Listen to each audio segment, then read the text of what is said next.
welcome to the Holistic Psychiatry Podcast. I'm Courtney Snyder, a holistic psychiatrist and physician, and today I'll be talking about methylation, and more specifically, undermethylation, why it's so important when it comes to brain health, what symptoms and traits look like, associated diagnoses, how we can become undermethylated, and how we diagnose and treat undermethylation.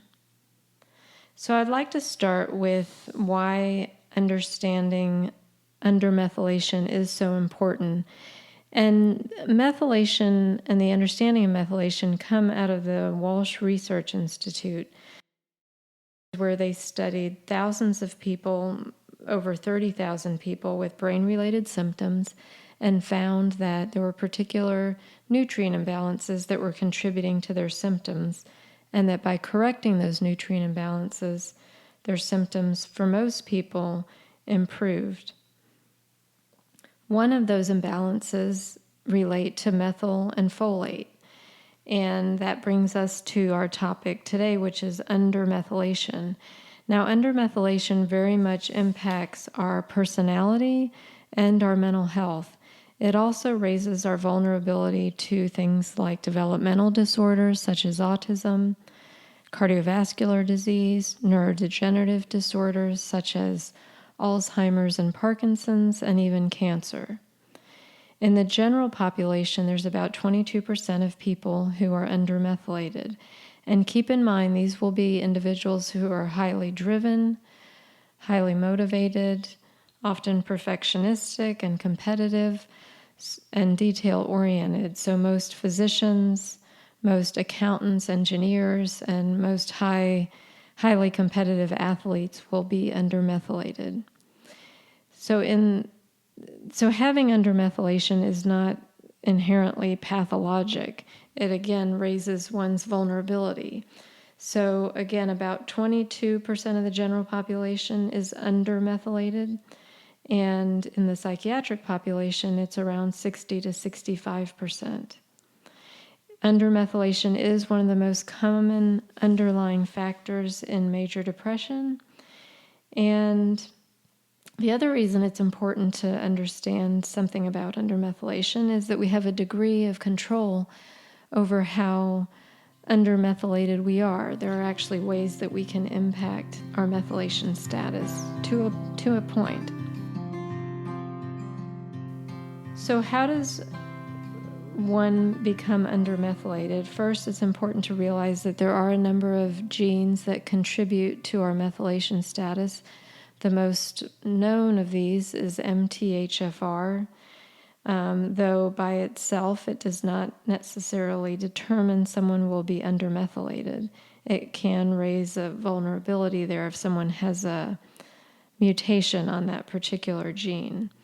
But basically, methylation is a biochemical process that occurs billions of times in our cells. It involves adding a methyl group to an atom or molecule. This is an important process when it comes to repairing DNA, when it comes to detoxification. We need to methylate certain toxins in order to remove them from the body. And it's also important for breaking down histamine. Now, all of those areas can be important in our mental health. If we have a lot of toxicity, that's going to impact inflammation and secondarily brain inflammation. If we have high histamine levels, that will affect our cognition and even our behaviors. However, the primary way that methylation impacts brain health is through its impact on neurotransmitter activity and the way it impacts the expression of particular genes through what we call epigenetics, our ability to turn on and off particular genes. And the way this happens is with methyl groups. So when methyl markers are added to a particular gene, that has the potential to turn them on or off. This is something that happens largely before we're ever born. But if some of those genes, and it appears that many of them are, impacting our neurotransmitter functioning, then we can be low in serotonin activity and even low in dopamine activity, both of which can affect our mood and our ability to concentrate for long periods of time.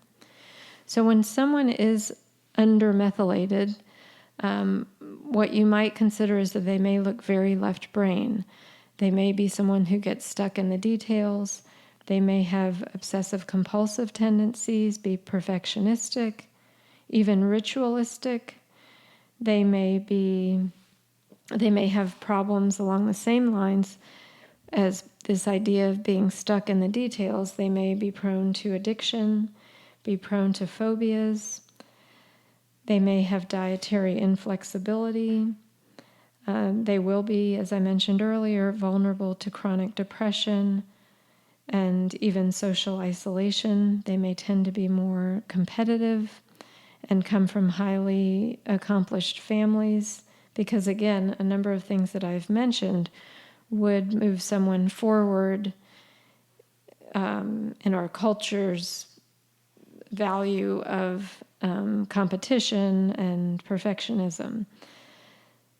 Other traits could be susceptibility to allergies because of the high histamine states that come with undermethylation, since, again, we need methylation to break down histamine. And with that, high fluidity in terms of the mouth and eyes watering. There could be a good response to antihistamines, and there could be a good response to SSRIs or serotonin reuptake inhibitors, which are medications like Zoloft, Prozac, Paxil, and the like. If someone is having a psychotic disorder, instead of having hallucinations, delusions would be more prominent in someone who is undermethylated. That doesn't mean that everyone who's undermethylated becomes delusional. In fact, most people who are undermethylated overwhelmingly do not. But if a psychotic type symptom is going to occur, it would be a delusion. And again, that sort of fits with this idea of a fixed lack of flexibility in one's thinking. Children can also be undermethylated just as adults, and in fact, most of us who are undermethylated have been undermethylated since childhood, since it is very largely impacted by our genetic makeup. So in children, we might see obsessive compulsive disorder or traits of such. We might see even oppositional defiance, which fits with that competitiveness, or even autism spectrum-like traits, or autism. When someone is undermethylated and has anxiety, they tend to be, on the surface, appear calm, and so they might have an internal anxiety, but it wouldn't be palpable or necessarily obvious to those around them. That's different for someone who's not undermethylated or who is even overmethylated, where that anxiety could be much, much more obvious. Diagnoses associated with undermethylation include autism spectrum. Dr. Walsh at the Walsh Research Institute, who I referenced earlier, has found that while looking at 6,500 children with autism, 98% were undermethylated. 85% of children diagnosed with oppositional defiant disorder were undermethylated. 62% of those with anorexia, 90% of those with schizoaffective disorder, and that's where someone can have symptoms of both a mood disorder and a psychotic disorder. 55% of those with ADHD have a methylation imbalance, so that would be a combination of either under or overmethylation.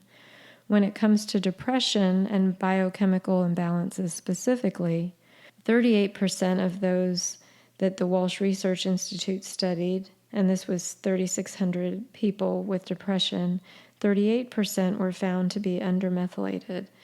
So there were also individuals who had overmethylation, copper overload, pyrrole disorder, and metal toxicity. And this undermethylation was the highest percentage. And lastly, I should mention that when they looked at antisocial personality disorder, and this isn't avoidant personality where someone may be avoiding social interactions. Antisocial personality is more what we might see in someone who has sociopathic tendencies, lacking empathy, and may have a criminal history and extreme risk-taking and causing harm to others. So they found that 95% of individuals with antisocial personality disorder were undermethylated. And in that, they looked at even 25 serial killers. So they actually started this area of investigation in nutrient imbalances in a prison population, and then that led to really a broad understanding of how nutrient imbalances can affect really all of us. So how do we become undermethylated? As I mentioned, there's a number of genes, and the best known being MTHFR. However, it's really a collection of genes that can have variants, and it's the sum of those genes.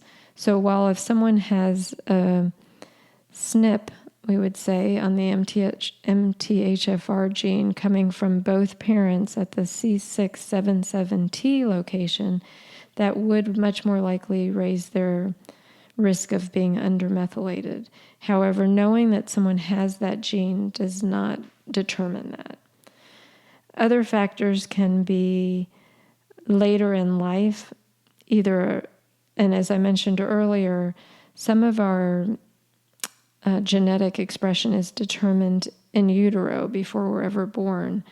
But if we have a severe environmental stress, and that could be in our early life during our attachment period, or if we have emotional trauma in our life, or a physical event such as a toxic exposure, then that could impact our methylation status by virtue of impacting some of those methylation genes. Candida, which is a microbe in the gastrointestinal tract, appears to make a toxin that will inhibit methylation. And so if someone has recently been on antibiotics or has a diet high in carbohydrates and sugar, that could potentially contribute to a methylation issue. There's also been studies in mice on the impact of attachment, and the way they measured this was looking at the licking and grooming behaviors of the mother mice and how that impacted whether the baby mice were undermethylated or not. So there's a lot of research that's building upon that that's quite fascinating. And it would raise the argument that if someone has a vulnerability genetically, it may not be expressed but for their early attachment experiences. But again, we can all carry more or less genetic vulnerability and more or less attachment disruption and more or less exposures to toxins and or candida. So the way we diagnose undermethylation is using primarily symptoms. So it's not difficult to identify, and in fact, as I ran through the symptoms, likely you thought of yourself or someone you know or many people you know that you suspect are undermethylated. And, even the way someone presents themselves would give you an idea of where they might fall on that spectrum. We can check a whole blood histamine, and typically I will do that. LabCorp is the lab I use that tends to be the most reliable. I also will sometimes run a methylation panel, and there's a couple different labs that offer that test. And I don't necessarily look at SNPs or mutations or polymorphisms, as I mentioned earlier, such as MTHFR.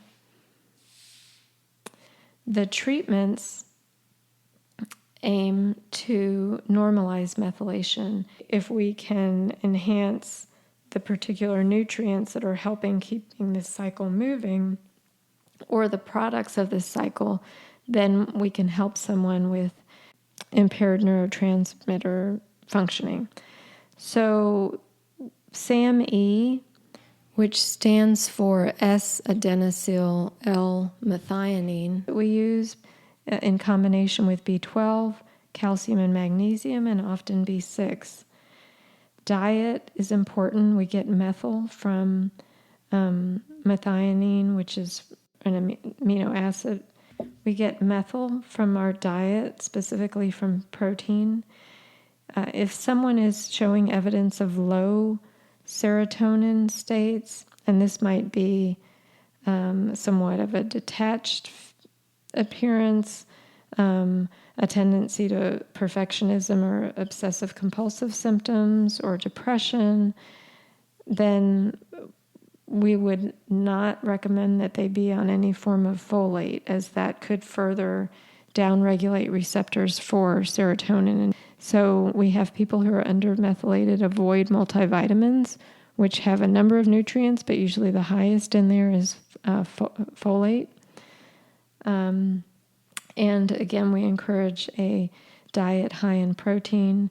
We also recommend avoiding foods that have been enriched with folic acid, and recommend people avoid a diet that is particularly high in high folate foods. Now, that doesn't mean don't eat your vegetables, but it does mean don't be a vegetarian who's not getting adequate protein and getting an excessive amount of folate.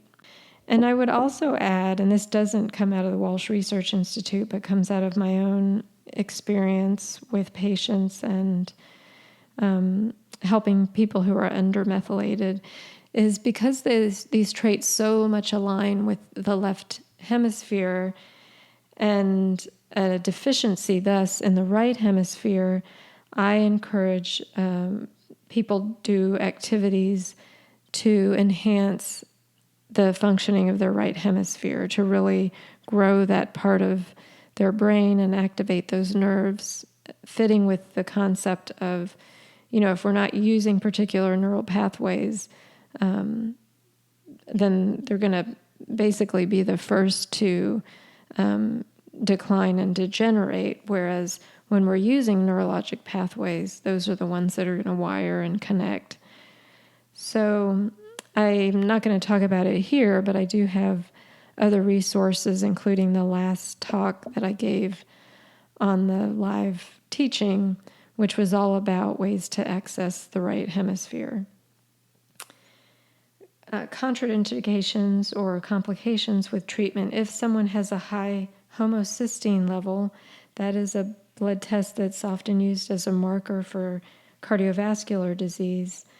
If that is high, our preference would be to bring that down into normal range, or I would say optimal range, before treating methylation. Homocysteine is one of these things that comes out of the methylation cycle, and if it's causing a backup because it's too high, then pushing the methylation cycles is not going to be beneficial. So the idea is to flush that out, and the way we do that is use B12, B6, and in some cases folate, which, as I said, we don't use in people that are low in serotonin activity and undermethylated, but we might for the short term to correct a homocysteine issue. Many people who have yeast and or mold or a chronic inflammatory response syndrome related to biotoxins will not be able to tolerate things like methionine or SAMe until those other issues start to get addressed.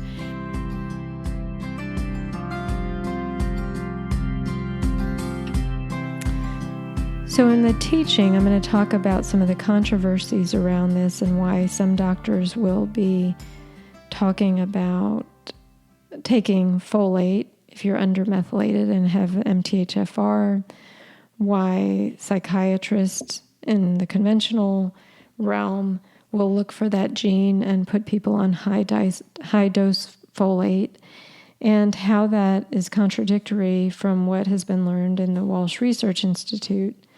I'll also talk about pregnancy and the concerns of what has become more is better approach to folate in pregnancy, and the controversy around that, some research out of Harvard, and what the general recommendations are from, again, this Walsh Research Institute perspective.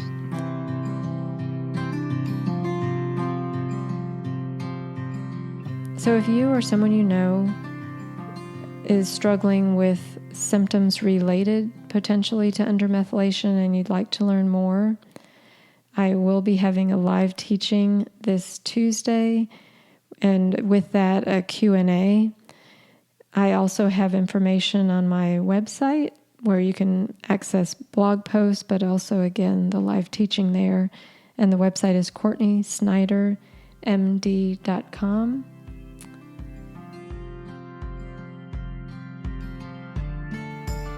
I hope this was helpful, and I look forward to connecting with you in a future podcast. Thank you so much.